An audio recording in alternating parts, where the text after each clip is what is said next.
ऑर्थोडॉक्टर्स, कैसे आप लोग बेटा? Principle of inheritance and variation first part में हमने मेंडल के बारे में बात करी। कौन सा प्लांट उन्होंने सेलेक्ट किया, क्यों सेलेक्ट किया, मेथोडोलॉजी क्या थी, रीजंस क्या थे सक्सेस के, एक्सेप्टेंस क्यों नहीं मिला, रीडिस्कवर कैसे हुआ work. And now we are going to discuss important terms. जितने भी इंपोर्टेंट टर्म्स हैं उनकी हम बात करने वाले हैं बच्चों। Clear? So terms related to genetics. तो सबसे पहला जो वर्ड हमारे दिमाग में आता है, जो बार बार आप लोगों के सामने भी आएगा, ट्रेट। वो इनहेरिटेड कैरेक्टर। ट्रेट किसको कहेंगे? वो इनहेरिटेड कैरेक्टर जिसको हम स्टडी करते हैं। तो इनहेरिटेड कैरेक्टर को क्या कहा जाता है? ट्रेट कहा जाता है। अगर मैं एग्जांपल की बात करूं तो जैसे आप हाइट में बात करें, टॉल या ड्वार्फ, तो ये एक ट्रेट हो गया। कलर ऑफ फ्लावर की बात करें, वो दूसरा ट्रेट हो गया। बात समझ में आ गई बच्चों? तो पहला टर्म ये हो गया। सेकंड टर्म की बात करें तो कैरेक्टर क्या होता है? बहुत बड़ा कंफ्यूजन होता है बच्चों के बीच में, दिमाग में, कि ट्रेट और कैरेक्टर में क्या डिफरेंस है। कि ऐसी phenotypic property, character is phenotypic property. Phenotype बहुत सारे बच्चों को नहीं पता होगा, उसको भी हम आगे डिस्कस करने वाले हैं। तो फिनोटिपिक प्रॉपर्टी है किसी भी इंडिविजुअल की। ठीक है बच्चों? जैसे स्टेम हाइट,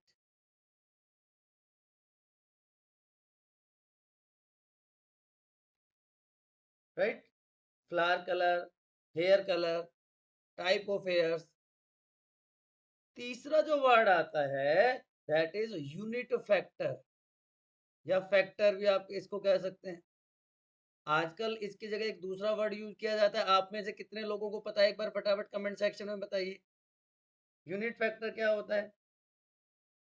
मेंडल ने इसको यूज किया था, आजकल यूज नहीं किया जाता, इसकी जगह दूसरा वर्ड यूज किया जाता है, यूनिट ऑफ इनहेरिटेंस। अब आइडिया आया किसी को? यूनिट ऑफ इनहेरिटेंस, उसको हम क्या कहते हैं बच्चों? Unit factor. ठीक है? और आजकल इसकी जगह जो वर्ड यूज किया जाता है दैट इज जीन। तो जो मेंडल का फैक्टर था, मेंडल का फैक्टर अब क्या हो गया? जीन हो गया। Factor by Mendel, and now it is known as gene. The word gene was given by Johnson.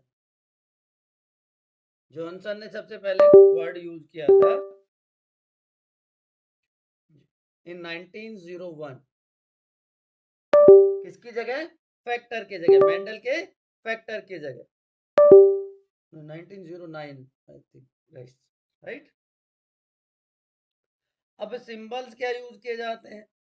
अच्छा, जीन्स की हमने बात करी, तो एक बार अलील की भी बात कर लेते हैं साथ के साथ। What is allele? या अलील मोव्स भी बहुत जगह लिखा होता है। अलील वर्ड किसने दिया? बेटसन ने दिया। The word allele was given by Bateson. Forms of the same gene, forms of same gene are known as allele. याद रह जाएगा बच्चों आपको, form of same gene are known as allele, which are found on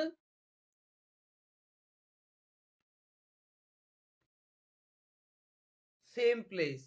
और gene के place को क्या कहते हैं? On same place. जीन के प्लेस को क्या कहा जाता है बताओ?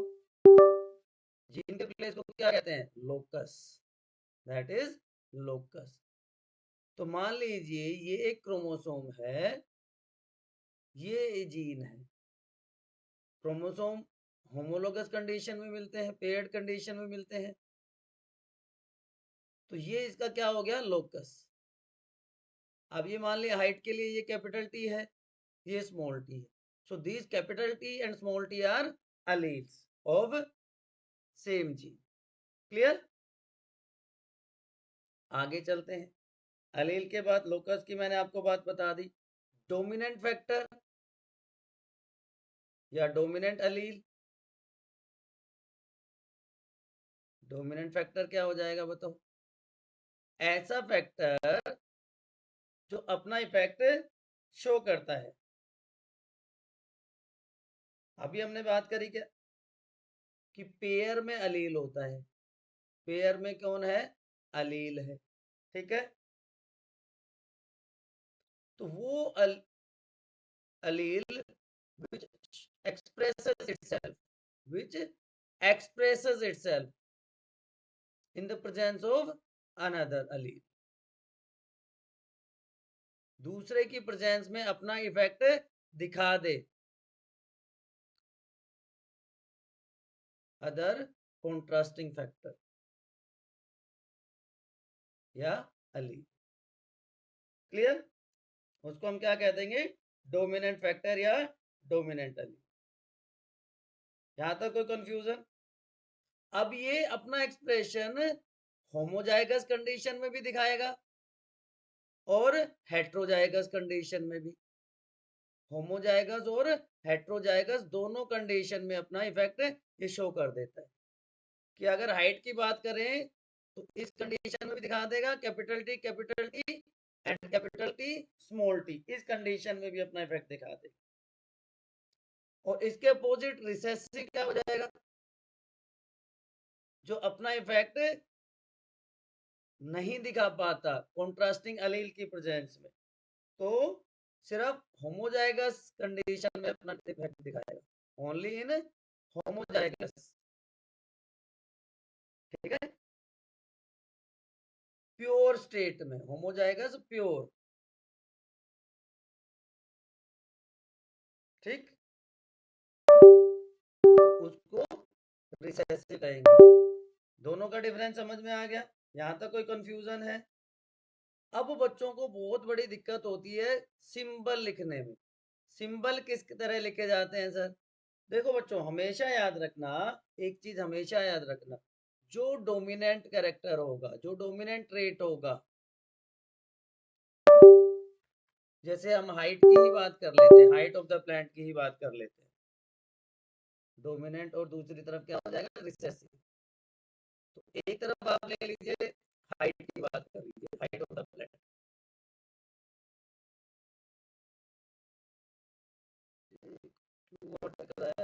थोड़ा सा प्रॉब्लम है इसमें। तो डोमिनेंट क्या है? टॉल है। रिसेसिव क्या है? ड्वार्फ है। तो जो डोमिनेंट है उसका फर्स्ट लेटर कैपिटल फॉर्म में लिखा जाता है, तो ये होमोजाइगस टोल हो गया, ये हेट्रोजाइगस टोल हो गया। एंड रिसेसिव के लिए सेम लेटर स्मॉल फॉर्म में लिखा जाएगा। रिसेसिव के लिए सेम लेटर स्मॉल फॉर्म में लिखेंगे बच्चों।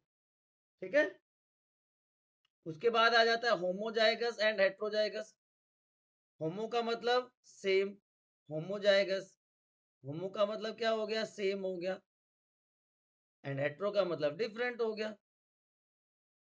तो होमोजाइगस एंड हेट्रोजाइगस, डिफरेंट। ठीक, तो होमोजाइगस क्या है? ये भी बैटसन एंड सैंडर्स ने टर्म कॉइन की थी कि ऐसा इंडिविजुअल जिसमें आइडेंटिकल एलील्स हो जीन के, having identical alleles, similar alleles, identical alleles of the gene, वो क्या कहलाएगा? होमोजाइगस। और जिसमें डिफरेंट होंगे वो क्या हो जाएगा? तो ये क्या है? होमोजाइगस है। ये भी क्या है? होमोजाइगस है। लेकिन जब डिफरेंट एलील्स हो तो वो क्या कहलाएगा? हेट्रोजाइगस। डिफरेंट एलील जब प्रेजेंट होंगे तो उसको हम क्या कह देंगे? This one, heterozygous. तो होमोजाइगस, हेट्रोजाइगस। उसके बाद फिनोटाइप, फिनोटाइप का मतलब होता है फिजिकल या आउटर अपीयरेंस, फिजिकल या outer appearance, physical appearance, outer appearance of an organism,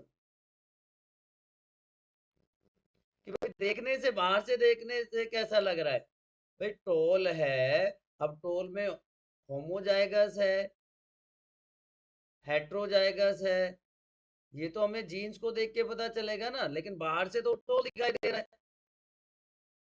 इसीलिए फिजिकल अपीयरेंस को हम फिनोटाइप कह देंगे, और genetic makeup, genetic constitution of an organism, genetic makeup को हम क्या कह देंगे, फिनोटाइप, सॉरी जीनोटाइप, कि ये भाई प्योर टोल हो गया, ये हेट्रोजाइगस टोल हो गया, ये प्योर ड्वार्फ हो गया, होमोजाइगस ड्वार्फ हो गया। तो जीनोटाइप एंड फिनोटाइप की बात कर ली हमने, यहां तक कोई confusion, heterozygous homozygous. Then comes genome, एक ब्रॉडर सेंस में वर्ड यूज किया जाता है genome. What is genome? Entire genetic setup of an prokaryotic organism, entire genetic, entire genetic makeup, उसका पूरा का पूरा जीन्स का जो कहते हैं ना हिसाब किताब, वो क्या कहलाएगा, ठीक, entire genetic makeup of an individual,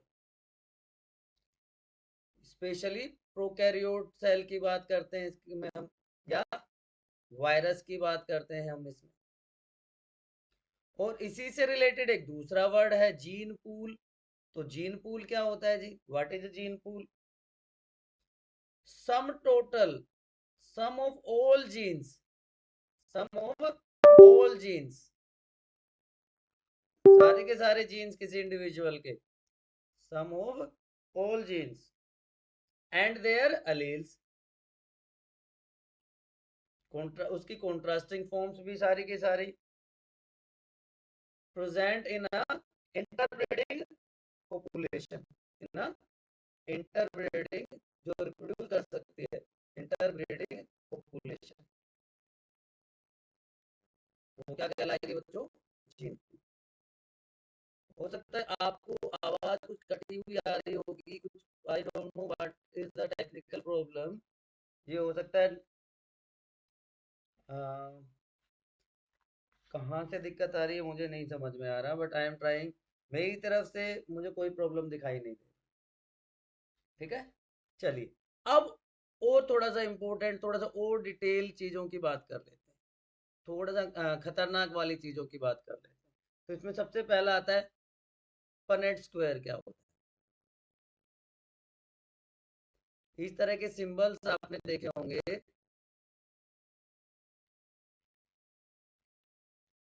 ये क्या कहलाते हैं, पनेट स्क्वायर। चेकर बोर्ड भी इसको कहा जाता है, पनेट स्क्वायर या चेकर बोर्ड। क्या यूज होता है जी ये, इसको एक ब्रिटिश साइंटिस्ट थे पनेट, उन्होंने डेवलप किया था, और उसी के नाम पे इनको पनेट स्क्वायर कहा जाता है। ग्राफिकल रिप्रेजेंटेशन है to find out percentage, to find out percentage, या प्रोबेबिलिटी कह सकते हो, probability, to find out percentage और probability of all possible genotypes, probability of all possible genotypes.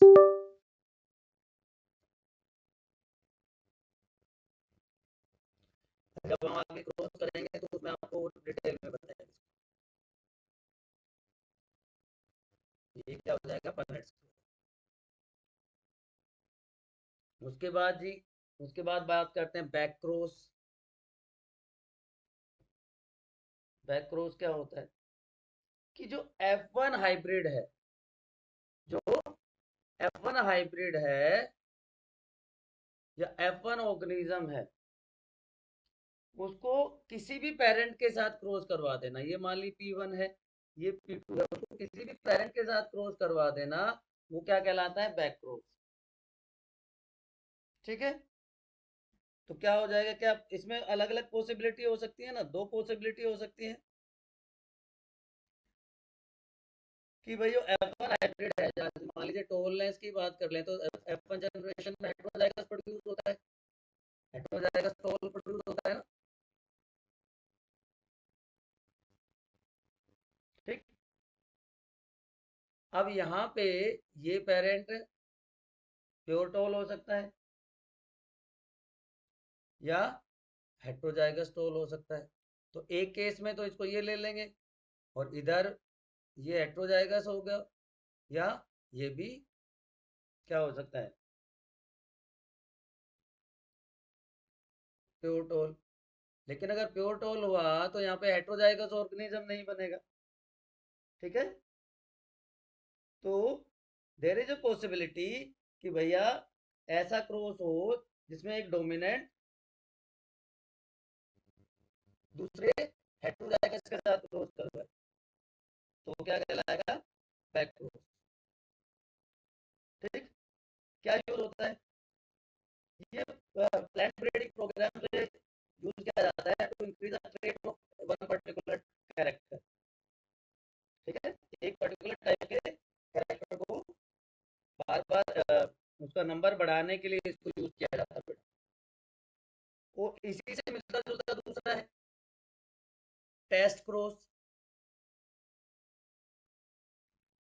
Methodology almost same है कि F1 ऑर्गेनिज्म को, F1 hybrid को किसके साथ क्रॉस करवाना है, भैया हमारे पास एक तरफ क्या है, F1 सॉरी, एक तरफ डोमिनेंट है मान लीजिए,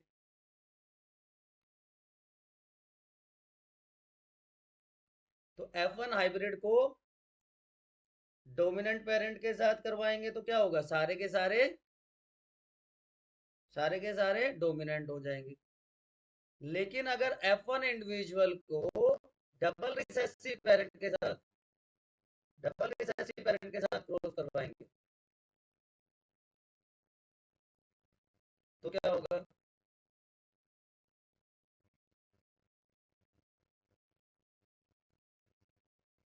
तो 50-50 चांसेस हो जाएंगे, 50-50 चांसेस हो जाएंगे।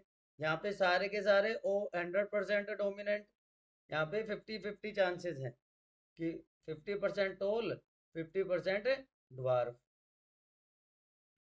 तो test cross is done to check purity of gamete, तो टेस्ट क्रॉस क्या हो गया कि F1 हाइब्रिड को डबल रिसेसिव पेरेंट के साथ क्रॉस करवाना, it is done to check purity of gametes, it is done to check purity of gametes. Clear बच्चों, गैमेट की प्योरिटी चेक करवाने के लिए इसको यूज किया जाता है। तो बैक क्रॉस टेस्ट क्रॉस की बात समझ में आई। उसके बाद हम चलते हैं, वो टर्मिनोलॉजी में आपके क्या बच गया, ऑलमोस्ट हमने चीजें डिस्कस कर ली। एक होता है mono hybrid cross, mono hybrid cross, mono का मतलब आपको पता है single, when one character is studied at a time, when one character is studied at a time, तो ऐसे क्रॉस को बच्चों हम क्या कह देते हैं, mono hybrid cross, one character studied at a time. इसी को हम आगे बहुत डिटेल में डिस्कस करने वाले हैं, अभी मैं सिर्फ एग्जांपल से आपको बता रहा हूँ। जैसे मान लीजिए प्लांट की हाइट ले ली हमने, प्लांट की हाइट हमने ले ली, तो pure toll and pure dwarf, pure lines हमने सेलेक्ट कर ली। तो प्योर टोल के लिए कैपिटल टी हो गया, यहाँ पे स्मॉल टी हो गया। F1 जनरेशन में सारे के सारे हाइब्रिड्स प्रोड्यूस होंगे और सिर्फ डोमिनेंट अपना इफेक्ट दिखाएगा तो हाइब्रिड टोल ऑर्गेनिजम्स हो जाएंगे। लेकिन जब F1 जनरेशन की सेल्फिंग करवाएंगे, जब F1 ऑर्गेनिजम्स की सेल्फिंग करवाएंगे तो हाइब्रिड थे, इनकी जब सेल्फिंग करवाएंगे तो यहाँ पे दो तरह के गैमेट्स प्रोड्यूस होंगे और यहाँ पे भी दो तरह के गैमेट्स प्रोड्यूस होंगे। तो पनेट स्क्वायर की हेल्प से जब हम चेकर बोर्ड की हेल्प से इसको सोल्व करेंगे तो वी कैन सी यहाँ पे 3 तरह के ऑर्गेनिजम्स प्रोड्यूस होंगे, pure tall, hybrid tall and pure dwarf. तो रेशो क्या आ गई, 1:2:1। ये जीनोटिपिक रेशो आ गई। मोनो हाइब्रिड क्रॉस के लिए जीनोटिपिक रेशो क्या आती है बच्चों, 1:2:1। लेकिन देखने में तीनों कैसे हैं, टॉल है, और एक क्या है, ड्वार्फ है। तो फिनोटिपिक रेशो क्या आ गई मोनो हाइब्रिड क्रॉस के लिए, 3:1। तो हमेशा याद रखना, जीनोटिपिक रेशो 1:2:1 और फिनोटिपिक रेशो 3:1 आती है फॉर मोनो हाइब्रिड क्रॉस। लेकिन अगर एक से ज्यादा कैरेक्टर को हम स्टडी कर रहे हैं तो क्या कहलाएगा, डाई हाइब्रिड क्रॉस। वो क्या कहलाएगा, dihybrid cross. Two characters are studied at a time.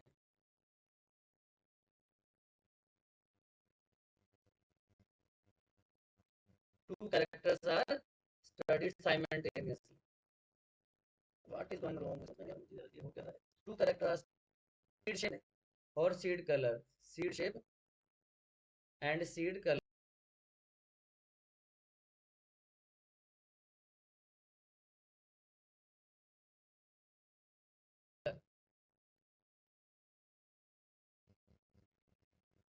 तो सीड शेप में पॉसिबिलिटी होगी भैया,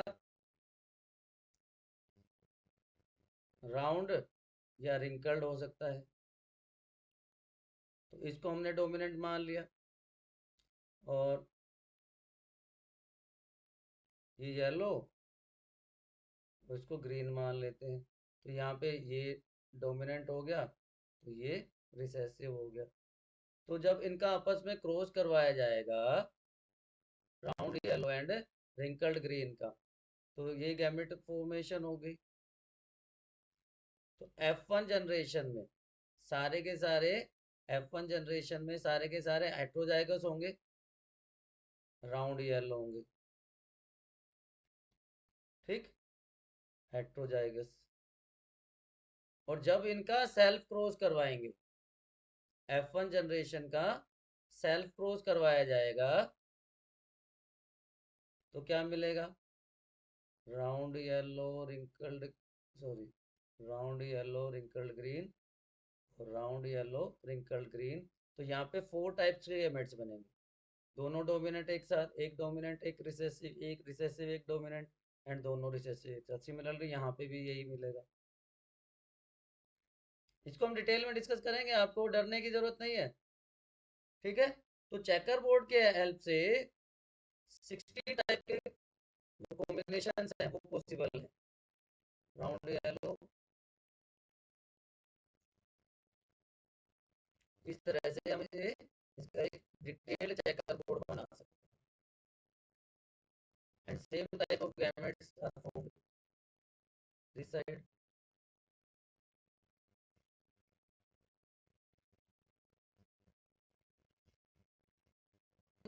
तो F2 जनरेशन के लिए फिनोटिपिक रेशियो क्या आ जाएगी बच्चों, F2 जनरेशन